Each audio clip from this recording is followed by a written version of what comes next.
Jane a passé la majeure partie de sa vie dans la ferme qui appartenait à sa grand-mère, aujourd'hui sa gardienne. Alors qu'il n'avait que 5 ans, ses parents, tous deux géologues, sont morts dans un tragique accident d'avion alors qu'ils exploraient les gisements minéraux de l'Alaska. Sa grand-mère, Anne Smith, a pris soin de Jane, malgré son âge avancé, a continué à travailler à la ferme avec dévouement, étant largement respectée par les résidents de la région. Elle cultivait également des herbes et des racines, à partir desquelles elle préparait des teintures et des remèdes naturels. C'est de sa grand-mère que Jane a appris à valoriser les connaissances et le dévouement à la médecine, ce qui a profondément influencé son parcours. Motivée par l'exemple d'Anne, Jane a poursuivi ses études en entrant à l'école de médecine, où elle a excellé et a obtenu son diplôme avec mention. Durant son cursus, elle s'est également spécialisée en massothérapie et en thérapie manuelle. La grand-mère disait fièrement, « Ma petite fille est si brillante qu'elle a dû hériter de moi son intelligence. » Il y avait un fond de vérité dans les paroles de Madame Smith, et tous ceux qui connaissaient Jenny personnellement l'ont reconnu. Cependant, quand est venu le temps pour elle de chercher un emploi, Jenny a dû faire face à des difficultés. Elle s'est vite rendue compte que la ferme représentait beaucoup de travail et qu'elle ne pouvait pas laisser sa grand-mère seule. « Tu ne devrais pas rester ici à t'occuper de moi. Tu dois penser à ta vie, la mienne touche déjà à sa fin, » dit Madame Smith d'un ton sérieux. « Oh, grand-mère, tu as encore un long chemin à parcourir, » répondit Jenny, essayant d'alléger la situation. De cette façon, la grand-mère de Jenny est devenue sa première et unique patiente. La jeune femme lui faisait des injections, lui faisait des massages pour soulager ses maux de dos et surveillait attentivement sa tension artérielle. Comme la ferme était loin du centre-ville, Jenny profitait de chaque occasion pour économiser quelques pièces supplémentaires, s'assurant ainsi d'avoir ce dont elle avait besoin pour se procurer des médicaments ou faire face aux urgences qui surviendraient. C'est lors d'un de ses voyages à la pharmacie que Jenny a rencontré William Morgan. Par coïncidence, le jeune homme était là pour acheter des médicaments pour son grand-père, et les deux se sont rencontrés dans la file d'attente à la caisse. Lorsqu'ils se sont croisés, Jenny a laissé tomber l'argent, et William s'est rapidement excusé et a commencé à ramasser les pièces qui étaient éparpillées sur le sol. « Désolé, je ne voulais pas le faire, » dit-il avec un sourire en ramassant les pièces. Jenny, un peu gênée, baissa les yeux. Peu de temps après, ils avaient tous les deux terminé leur course et s'étaient assis sur un banc à proximité, riant avec désinvolture. La conversation s'est déroulée naturellement entre les deux, comme s'ils étaient des amis de longue date. Jenny n'avait jamais rencontré quelqu'un d'aussi intéressant. William n'était pas seulement beau et intelligent, mais ce qui la captivait le plus était son humilité, quelque chose de rare chez les jeunes de son âge. William n'a pas beaucoup parlé de sa propre vie, mais il a montré un réel intérêt pour Jenny. Elle, à son tour, s'est sentie à l'aise de partager son histoire avec lui, de lui raconter son enfance à la ferme et comment elle a été élevée par sa grand-mère. Jenny a toujours été honnête à propos de son passé et n'a rien vu de mal dans sa vie simple. Cependant, à sa grande surprise, William n'a pas été capable de s'ouvrir de la même manière. Il hésitait à révéler qu'il avait grandi dans une famille riche et que son père, Stephen Morgan, était millionnaire. 6 mois plus tôt, son père était décédé dans un accident de voiture. Récemment, son grand-père, Thomas Morgan, était tombé d'une falaise alors qu'il escaladait une montagne, le laissant dans le coma. Malgré cela, William ne pouvait pas dire la vérité à Jenny. Peut-être avait-il honte de ses origines et craignait-il qu'elle le considère comme un jeune homme privilégié, quelqu'un qui n'avait jamais eu à se battre pour quoi que ce soit dans la vie. Aussi inconfortable que cela puisse être pour lui, William a gardé son histoire secrète, répondant avec des réponses vagues et évitant les détails. Alors qu'il accompagnait Jenny jusqu'à l'arrêt de bus, il essayait de créer une version alternative de sa vie, une histoire plus proche de celle qu'il imaginait qu'elle voudrait entendre. William a demandé à Jenny s'il pouvait la revoir le lendemain et, à sa grande joie, elle a accepté. À partir de ce moment, les deux ont commencé à se rencontrer fréquemment, ce qui n'est pas passé inaperçu auprès d'Anne Smith. « Qui sors-tu, ma fille? Ne me dis pas que tu vas en ville tous les jours pour affaires, » demanda la grand-mère d'un ton curieux. « Oui, grand-mère, tu as raison. J'ai rencontré quelqu'un. Il est parfait, exactement ce que je cherchais, » répondit Jenny en souriant. Madame Smith fronça les sourcils en entendant cela, clairement inquiète. Elle craignait que sa petite fille ne commette les mêmes erreurs qu'elle avait commises dans le passé. Bien qu'Anne n'ait jamais parlé de sa jeunesse, certaines personnes âgées de la ville se souvenaient encore de son caractère impulsif et impétueux. C'est pourquoi elle était toujours très prudente avec les nouveaux amis de Jenny, Avec l'inquiétude d'une grand-mère protectrice, elle avertissait sa petite-fille d'être prudente. Jenny ne voyait aucun problème dans sa relation avec William et croyait fermement que c'était la bonne chose à faire pour elle. Cependant, en raison de circonstances indépendantes de la volonté du couple, ils ont dû déménager pendant un certain temps. William a dû faire face aux défis auxquels l'entreprise de son défunt père était confrontée. Bien qu'il ait continué à cacher sa véritable histoire, le jeune homme a décidé de ne pas partager la véritable raison de son absence avec Jenny. Au lieu de cela, il a proposé une explication différente. Après la mort de Stephen Morgan, sa femme, Christian, a repris l'entreprise, mais les choses n'allaient pas bien. La belle-mère de William, une femme têtue et cruelle, a fait perdre la motivation aux employés et les a fait démissionner. Ce chaos a fini par affecter les finances de l'entreprise, ce qui a nécessité l'attention urgente de William. William, en raison de sa nature calme et équilibrée, a gagné le respect et l'admiration de ses subordonnés, qui le considéraient avec la même appréciation qu'ils avaient pour son défunt père. Il s'est donc rendu dans l'une des succursales de l'entreprise pour tenter de résoudre certains problèmes et de rétablir les bénéfices aux niveaux antérieurs. Pendant ce temps, Jenny faisait face à une situation difficile dans sa vie. Sa plus grande préoccupation était la détérioration de la santé d'Anne. Un jour, grand-mère n'arrivait tout simplement pas à sortir du lit. Elle souffrait de fortes douleurs à la poitrine et est restée allongée là, immobile, pendant des heures. Lorsque Jenny a appelé l'ambulance, ils ont découvert qu'Anne souffrait d'une crise cardiaque due à une maladie cardiaque avancée. Le diagnostic des médecins est un choc. Anne a besoin d'une opération chirurgicale urgente. Cependant, Jenny se sentit bientôt prise de panique à l'idée du coût de l'opération. Elle n'avait pas assez d'argent pour couvrir les dépenses et même si elle envisageait de vendre la ferme, elle savait que le montant qu'elle recevrait ne serait pas suffisant pour couvrir le coût du traitement. Jenny logo persbe que precisava urgentement arranjar UM emprego, especialmente comme a saut de Hans de triorando tao rapidamente. No entanto, toda a sua tentativa de encontrar algo para sustentar a casa falaram, a jovem começou a sentir uma sensação crescente de desesperança. Foi então que, inesperadamente, surgiu uma ajuda de onde ela não imaginava. Embora Jenny tentasse manter sua situação financeira em segredo, William se deu conta da dificuldade de sua amiga e decidiu encontrar uma forma de auxiliá-la. O empresario se ofereceu para pagar metade dos custos da cirurgia, mas Jenny, com grande determinação, insistiu em marcar como a outra metade. Es gesto fez com que William a admirasse ainda mais. No entanto, e ele teve uma ideia que poderia ajudar os dois. Embora o avô de William tivesse se recuperado o suficiente para receber alta do hospital, e ele ainda estava em coma e precisava de cuidado médico constante. Por algum motivo, encontrar cuidador para ele estava se mostrando difícil. Ou a madrasta de William era excessivamente exigente como os candidatos, ou os professionnels não aceitavam a condição oferecida. Jenny s'est vite rendu compte qu'elle avait un besoin urgent de trouver un emploi, d'autant plus que la santé d'Anne se détériorait si rapidement. Cependant, toutes ces tentatives pour trouver de quoi subvenir aux besoins du ménage échouèrent et la jeune fille commença à ressentir un sentiment croissant de désespoir. C'est alors que, de manière inattendue, de l'aide est apparue là où elle s'y attendait le moins. Bien que Jenny ait essayé de garder sa situation financière secrète, William s'est rendu compte des difficultés de son ami et a décidé de trouver un moyen de l'aider. L'homme d'affaires a proposé de payer la moitié des frais de l'opération, mais Jenny, avec une grande détermination, a insisté pour payer l'autre moitié. Ce geste fit que William l'admira encore plus. Cependant, il avait une idée qui pourrait les aider tous les deux. Bien que le grand-père de William ait suffisamment récupéré pour pouvoir quitter l'hôpital, il était toujours dans le coma et nécessitait des soins médicaux constants. Pour une raison quelconque, trouver une personne pour s'occuper de lui s'avérait difficile. Soit la belle-mère de William était excessivement exigeante envers les candidats, soit les professionnels n'acceptaient pas les conditions proposées. Le problème était que personne n'était disponible pour s'occuper de Thomas Morgan. William, cependant, n'a pas mentionné à Jenny que son grand-père était millionnaire. À sa grande joie, Jenny accepta l'offre de prendre soin de lui. Mais une fois de plus, Christina Morgan n'a pas approuvé la nouvelle aide-soignante. « Où l'as-tu trouvée? Sais-tu faire des piqûres ?» demanda-t-elle sarcastiquement.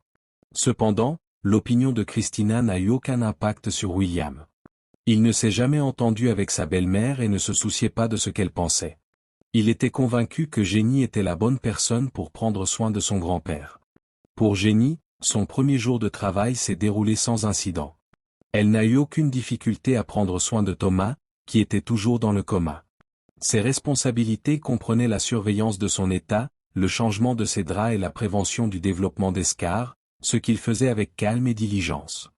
Dans les jours qui suivirent, Jenny ne put s'empêcher de remarquer l'hostilité de Christina Morgan, la belle-fille de Thomas. Pourquoi me voit-elle comme une ennemie? Je n'ai rien fait de mal, réfléchit la jeune femme, gênée par l'attitude de la femme. La routine de Jenny devenait de plus en plus intense. Durant la journée, elle se consacrait à prendre soin de Thomas Morgan, et la nuit, elle se précipitait à l'hôpital pour surveiller l'état de sa grand-mère. Pour accélérer le processus chirurgical, Jenny a accepté l'offre de William de l'aider à effectuer le premier paiement. Pendant ce temps, Thomas restait dans le coma, et personne ne savait avec certitude s'il se réveillerait ni quand. Bien qu'il fût un alchimiste renommé, des rumeurs circulaient selon lesquelles il aurait commis une erreur fatale en tombant d'une hauteur d'environ 30 mètres, ce qui l'aurait gravement blessé. Le fait qu'il ait survécu à cette chute a été considéré comme un véritable miracle. L'enquête sur l'accident de Thomas a révélé que sa chute avait été causée par une corde qui s'était cassée, apparemment coupée par une pierre pointue. Cependant, aucune preuve d'activité criminelle n'a été trouvée et la conclusion était qu'il avait eu un accident. Pendant ce temps, Jenny continuait à prendre soin de l'homme avec dévouement, accomplissant toutes ses tâches avec le plus grand soin, sans jamais en négliger aucune. Contrairement à la plupart des soignants, Jenny n'avait aucune aversion pour le vieil homme et s'asseyait souvent pour discuter avec lui tout en changeant ses draps ou en vérifiant sa tension artérielle. Elle a partagé avec Thomas des histoires sur son enfance à la ferme et a parlé de sa vie. Bien sûr, beaucoup pensaient que cela n'aurait aucun effet, sauf pour Jane et William. Personne ne considérait plus Thomas comme une personne vivante, et la plupart pensaient qu'il resterait dans le coma pour toujours. Cela a duré environ un mois, jusqu'à ce que Jenny commence à remarquer quelque chose d'inhabituel. De petits changements dans la position de son corps, qui semblaient indiquer une sorte de réaction. De manière inexplicable, la couverture qui recouvrait Thomas tombait souvent par terre, ou sa position changeait, comme si quelqu'un l'ajustait volontairement. Quand Jenny revenait, elle voyait ces changements et se demandait, que se passe-t-il ici? Comment la couverture a-t-elle pu tomber comme ça, sans explication? Ce ne peut pas être seulement le vent? Pensait-elle, intriguée. Comme tout soignant attentif, Jenny remarquait chaque petit détail qui se passait autour de Thomas, mais malgré ces changements subtils, il semblait toujours être dans le coma. Cela a commencé à la surprendre encore plus et finalement elle a commencé à tout remettre en question. Et s'il n'était pas vraiment dans le coma? Et s'il faisait semblant? Se demanda-t-il en essayant de comprendre ce qui se passait. Plus elle y pensait, plus Jenny commençait à douter de tout, commençant à envisager la possibilité que Thomas Morgan puisse tromper tout le monde, y compris elle. Un jour, Jenny rassembla son courage et s'approcha de Thomas en lui disant fermement, « Monsieur Morgan, je sais que vous pouvez m'entendre. Il semble que vous vous soyez réveillé il y a longtemps, mais pour une raison quelconque, vous faites semblant d'être dans le coma. Si vous avez quelque chose à cacher ou si vous êtes en danger, sachez que vous pouvez me faire confiance. » Avec un soupir de déception, elle réalisa qu'il ne réagissait pas. Mais au moment où elle s'apprêtait à quitter la pièce, elle entendit une voix basse et pressante derrière elle. « Attends, s'il te plaît, ne pars pas. J'ai quelque chose à te dire. » Thomas a poursuivi en révélant, « En fait, je fais semblant depuis environ un mois, mais je n'avais pas le choix. Ma vie est en danger, tout comme celle de ma famille. » Jenny se retourna, choquée, et regarda l'homme sur le lit. Elle a commencé à douter de sa santé mentale, mais s'est vite rendue compte qu'il n'était pas délirant. Ce que Thomas lui dit plus tard lui semblait à la fois plausible et surprenant. Bien que Jenny se sentît un peu blessée que William lui ait menti sur sa situation financière, elle réalisa bientôt que les raisons derrière ce mensonge étaient bien plus complexes qu'elle ne l'avait imaginé. Il a alors décidé de ne pas approfondir ce sujet à ce moment-là. Thomas Morgan a révélé à Jenny que l'accident dans les montagnes n'était pas un simple accident. Quelqu'un avait coupé la corde qui le retenait. De plus, 3 mois plus tôt, son fils unique, Stephen, était mort dans un accident de voiture, ce qui paraissait très suspect et difficile à croire à Jenny. « J'ai des soupçons, mais j'ai besoin de preuves », a déclaré Thomas. Il a également expliqué qu'il avait rédigé son testament il y a quelque temps et que s'il mourait, William hériterait de tous ses biens. Maintenant, réfléchissez qui perdrait le plus dans tout ça? Exactement, Christina, a-t-il révélé, faisant référence à la belle-mère de William. C'est à ce moment-là que Jenny a réalisé dans quel genre de famille elle s'engageait. William était rarement à la maison alors qu'il luttait pour sauver l'entreprise de son père après que sa belle-mère l'ait presque détruite. À la demande de Thomas, Jenny a gardé secrète l'amélioration de son état, empêchant les autres de le découvrir. Durant les jours où ils étaient seuls, Jenny et Thomas parlaient de beaucoup de choses, et la nuit, ils continuaient à faire semblant d'être dans le coma, maintenant la mascarade devant les autres. La plupart des membres de la famille de Thomas pensaient qu'il vivrait dans la misère jusqu'à la fin de ses jours. Un jour, Jenny arriva tôt à la maison Morgan et, alors qu'elle s'approchait de la chambre de Thomas, elle entendit des voix venant de derrière une porte partiellement ouverte. Elle a reconnu l'un d'eux comme étant Christina Morgan, et l'autre était celui d'un homme qu'elle ne connaissait pas. « Tu dois être patiente. Il va bientôt mourir, et ensuite je pourrai m'occuper de mon beau-fils et nous vivrons enfin heureux pour toujours », a déclaré Christina, sa voix pleine de certitude. L'homme, d'un ton frustré, répondit, « Vous dites cela depuis des mois. Le vieil homme est dans le coma depuis 3 mois. Que attendez-vous » C'est à ce moment-là que Jenny comprit ce que Thomas avait dit. Il avait absolument raison. Sa vie et celle de William étaient en grand danger. Lorsqu'elle entra dans la pièce, Christina et l'homme la saluèrent très naturellement, comme si de rien n'était, et commencèrent bientôt à poursuivre leurs activités, sans montrer aucun signe d'inconfort. Maintenant, Jenny était certaine que Thomas avait besoin d'une surveillance constante, de jour comme de nuit. La première chose qu'il fit fut d'appeler William, qui était en voyage d'affaires, et de lui raconter ce qu'il avait entendu. « Je pense que tu devrais appeler la police avant que les choses ne dégénèrent, suggéra-t-elle, inquiète. Jenny avait raison, d'autant plus que l'homme avec Christina semblait être son amant. Cependant, lorsque la police a été appelée, il n'y avait pas suffisamment de preuves pour ouvrir une enquête. Sans preuves concrètes, Christina apparaissait simplement comme une femme profondément triste, prenant soin de son beau-père et de son fils adoptif dans le coma. William a passé beaucoup de temps à réfléchir à ce qu'il fallait faire, jusqu'à ce que ce soit son grand-père, avec sa ruse habituelle, qui lui suggère une solution. Thomas Morgan, toujours intelligent, a demandé à son petit-fils d'apporter un enregistreur vocal.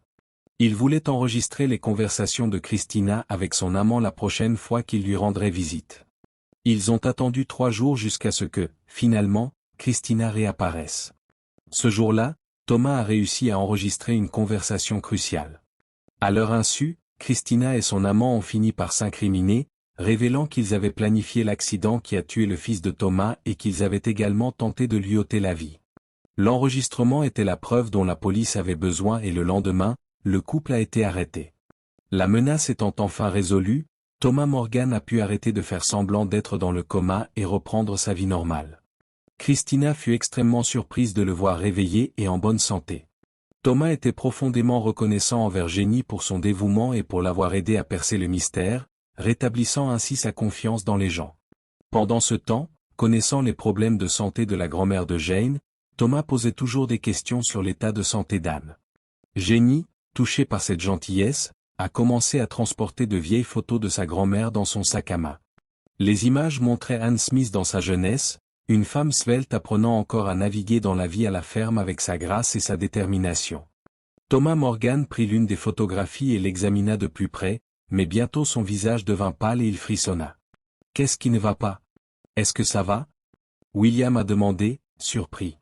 Petit à petit, les larmes commencèrent à couler sur le visage de Thomas, sans que personne ne sache pourquoi. « Mon Dieu, c'est mon âne !» s'exclama-t-il, visiblement ébranlé. « C'était il y a si longtemps, 45 ans, murmura-t-elle, incapable de contrôler ses larmes. Quand il s'est finalement calmé, Thomas a commencé à expliquer ce qui s'était passé. Lui et Anne Smith s'étaient rencontrés quand ils étaient jeunes et avaient eu une relation amoureuse pendant un certain temps. Cependant, en raison de l'influence des parents de Thomas, ils se sont séparés et ne se sont plus jamais revus. Mais la véritable surprise est survenue une semaine plus tard, lorsque Thomas est allé rendre visite à Anne, désormais remise de son opération. Quand Anne vit Thomas, l'homme qu'elle avait autrefois aimé, elle ne put retenir ses larmes. L'émotion prit le dessus sur elle, et à ce moment-là, William et Jenny décidèrent de quitter silencieusement la pièce. Ils ont discuté pendant environ 1h30 avant de revenir, réunissant les jeunes pour leur dire la surprenante vérité.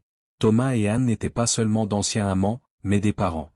À ce moment-là, ils ont découvert que Thomas était en fait le père de l'enfant d'Anne, ce qu'ils n'avaient jamais su. Anne avait gardé ce secret pendant de nombreuses années. Alors qu'ils se regardaient, ils étaient tous deux profondément émus, surpris par ce coup du sort. Cette découverte n'a pas suscité de honte, mais une nouvelle compréhension des liens familiaux. Thomas et Anne décidèrent de vivre ensemble, et leurs petits-enfants, bien qu'initialement surpris, acceptèrent la situation avec maturité, choisissant de ne blâmer personne pour les circonstances. L'histoire s'est rapidement répandue dans toute la ville, rappelant à chacun que la vie peut en effet être pleine de surprises et de tournants inattendus.